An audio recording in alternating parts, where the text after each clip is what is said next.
আসসালামু আলাইকুম ওয়া রাহমাতুল্লাহি ওয়া বারাকাতুহু। প্রিয় ভাই বন্ধুগণ, শুভ সকাল।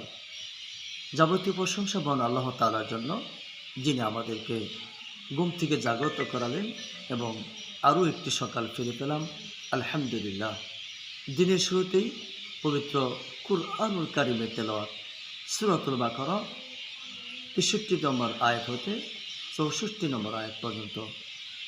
আউযু বিল্লাহি মিনাশ শাইতানির রাজীম।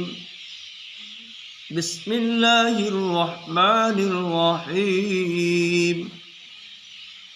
وإذ أخذنا ميثاقكم ورفعنا فوقكم الطور خذوا ما آتيناكم بقوة واذكروا ما فيه لعلكم تتقون ثم توليتم من بعد ذلك فلولا فضل الله عليكم ورحمته لكنتم من الخاسرين